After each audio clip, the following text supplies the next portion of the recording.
You might think it's been a pretty great year or so for Elon Musk. His company SpaceX caught a rocket booster midair. His other company, Tesla, revealed a self-driving robo-taxi and an autonomous robot.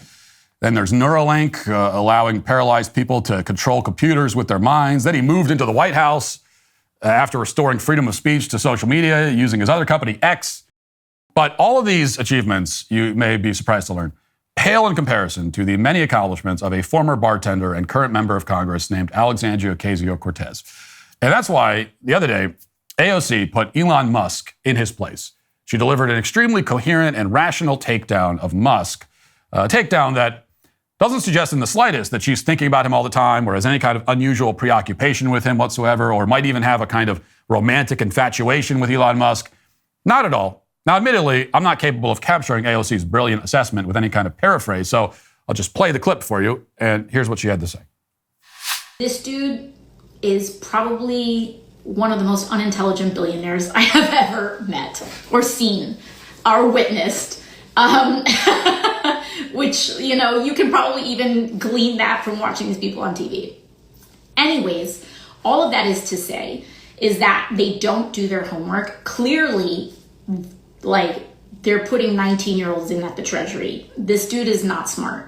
And the danger in the lack of intelligence and the lack of expertise that Elon has. I mean, this guy is one of the most morally vacant, but also just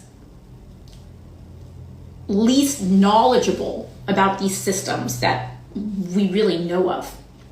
But the point is that what that means is that they're going to hit a button inevitably. They are going to hit a button and things can go sideways. Now, at first glance, a clip like that is obviously pretty convincing. AOC comes across as extremely articulate throughout the whole thing, and as she's particularly articulate when she says that Elon Musk is the most unintelligent billionaire she's ever, quote, seen or witnessed. And you might think that that's a redundant phrase. You might think that seeing and witnessing are synonyms. So you don't need to say, the dumbest one I've seen or witnessed. It means the same thing. But then again, you're not AOC. You don't understand how words work. Not the way she does, anyway. And strangely, though, when I looked at the comments of AOC's video, it seems like most people don't agree with my assessment. Here's one response, for example, quote, she's just mad that Elon won't date her and it drives her insane. And there's this one, which keeps it simple, writes, quote, she is dumb as F. Then scrolling down a little bit, I came across this one, quote, a complete dumbass is running circles around us is not really the own she thinks it is. Now, at this point, I have to admit, I stopped reading the comments. All these people are clearly in denial about AOC's intellectual ability to the point that it's turned them into cruel, misogynistic internet bullies. So I wanted to set the record straight by highlighting some of AOC's best moments, the most shining examples of her intellectual prowess over the years. Before you ever think of criticizing AOC again or suggesting that she's not as intelligent as the guy who catches rockets in midair, you need to watch the footage I'm about to show you. Elon Musk, he's running multiple multi-billion-dollar companies. He's the most financially successful human in history. And while working to reform the U.S. government, he's also developing interplanetary spacecraft, which is to say, he cannot possibly compete with the formidable intellect of Alexandria Ocasio-Cortez. So here, for example, is AOC demonstrating that, unlike Elon Musk, she does her homework. She comes prepared with a high IQ and a lot of facts about whatever issue she's talking about. Watch. But of course, the dynamic there in terms of geopolitics and the war in the Middle East is very different than people expressing their First Amendment right to protest. Well, yes, but I also think that what people are starting to see, at least in the occupation of Palestine, is just an increasing crisis of humanitarian condition. And that, to me, is just where I tend to come from on this issue. You use the term the occupation of Palestine. What did you mean by that?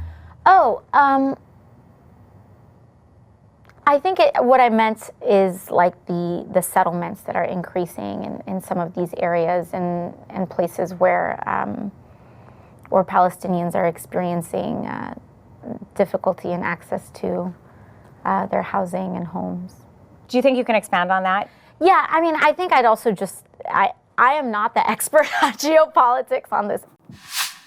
You know, she's being modest at the end there, like all geniuses are. But really, watching that clip, it's effortless. She clearly knows everything there is to know about the Middle East, and I don't even think she was reading from a cue card or a notebook or anything. And that came straight from upstairs. An occupation is when, I think what I mean is like the settlements that are increasing. I mean, in places where people are experiencing difficulty. Did you get that? Rewind the video if not. I mean, you're in the presence of greatness here. This woman is an intellectual titan. What about this gem in which AOC highlights her background in economics? She could teach a class at Harvard Business School tomorrow if she wanted to. Watch this.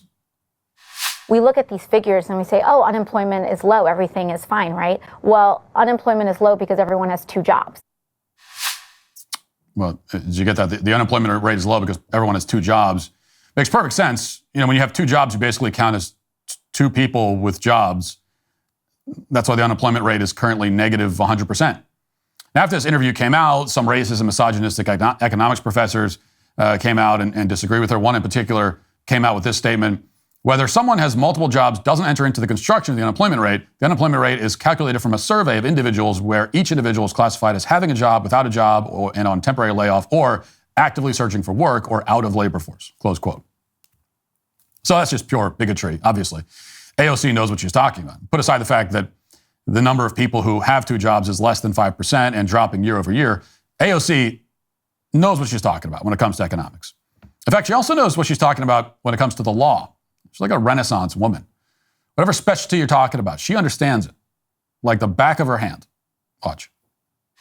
Is it your testimony today that you personally witnessed President Joe Biden commit a crime?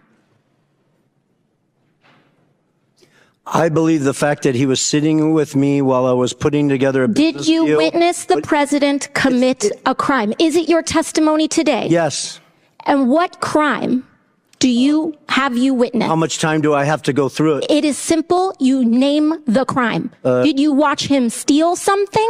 Corruption statutes, RICO and conspiracy. What is it? What is the crime, sir? You Specifically. you asked me to answer the question. I answered the question. No. RICO, you're obviously not familiar with. Corruption Excuse statute. me, sir. Excuse me, sir. Excuse me, sir. RICO is not a crime. It is a category. What is the It's a category crime? of crimes that you're then charged. You under have charges. A long 100. You list have of charges. Sir, please Want me to name the exact statute under RICO? Yes. Well, it's funny. In this committee room, everyone's not here. There's over 8 All right, sir. I reclaim my time. lawyers that went to law school. Well, you heard it there. RICO is not a crime. Maybe she thought he was referring to like a guy from Latin America named Rico. I don't know. RICO was enacted by the Organized Crime Control Act, and yes, it includes criminal penalties for racketeering activity, but no, it's not a crime to violate RICO, according to AOC. All those RICO prosecutions of the mafia, of Bernie Madoff's associates, of Donald Trump and his aides in Georgia, all those are figments of your imagination. If you watch the news at any point in the last century, you might think all those RICO prosecutions happened, but that's because you don't understand the law like AOC does. Neither does Tom Homan, the new border czar. Watch as AOC educates Tom Homan on a little thing called asylum law. What I'm saying, this is not the only paper where we've given the secretary numerous options to secure the border and save lives. And so the recommendation of the many that you recommended family separation, I recommend a zero tolerance.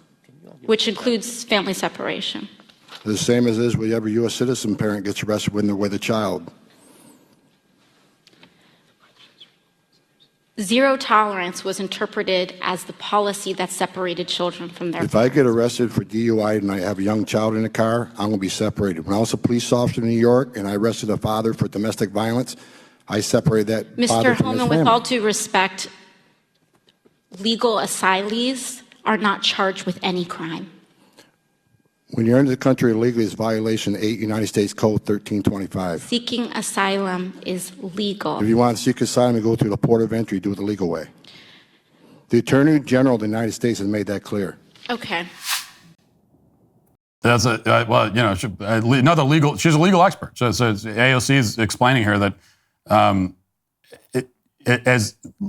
as long as someone comes into this country and just says, "I'm seeking asylum," it's automatically not illegal. So if someone's an illegal immigrant and they snuck into the country, as soon as ICE shows up, all they have to say is asylum.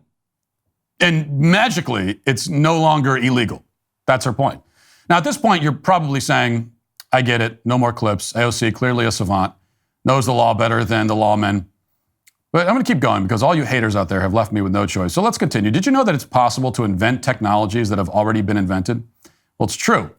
You might have thought that the word invent means to create something that's never been created before, but you're wrong. And again, while you were sleeping in English class, AOC was in the library paging through the biggest dictionary she could get her hands on. Watch. We can put so many people to work. We need to refit so many pipes. We need to relay roads. We need to rebuild schools. We need to invent technology that's never even been invented yet. We need to invent technology that's never even been invented yet. Never even been invented. Did you get that? We cannot keep inventing things that have already been invented. That's not the way forward, is what AOC is trying to say. No, we need to invent stuff that's not invented. You see? We can't stay stuck in the past because, as AOC herself has warned us, the world is going to end in 12 years anyway. So we really got to keep going. Although, admittedly, she's been a little inconsistent on that particular point. Watch. And we're like, the world is going to end in 12 years if we don't address climate change. And your biggest issue? Because as I've said in the House Democratic Caucus, some of us are actually going to have to live on this planet in 50 years. And right now, what happens right now determines how bad it's going to be. And so this is real life, this is serious, and we need to govern like it. So either the world's going to be over in a few years or it'll be around for a long time. Who's to say? That's how scary climate change is. The estimates are constantly changing because the science is always changing, and AOC, as a scientist, understands that very well. So I've gone through all these examples, and there are millions more, to demonstrate once and for all that AOC is far smarter than any other member of Congress, certainly far smarter than Elon Musk. What has Elon Musk ever done? He's trying to send humans to Mars? He's not even, to be real, send him to a moon of Jupiter if you really want to impress me. Mars? It's another planet. I'd play more clips, but honestly, you'd probably wouldn't understand them. That's because AOC is much more intelligent than any billionaire, especially Elon Musk. Again, an intellectual titan. She does her homework. Any functioning society would happily trade 10,000 Elon Musks for just one AOC. And that is why everyone questioning AOC's extremely high intelligence on the internet after she called Elon Musk an idiot, all of them are today canceled. Thanks for checking out this video. If you'd like to listen to my full podcast on the go, you can check out The Matt Walsh Show on Apple Podcasts, Spotify, or wherever you get your podcasts.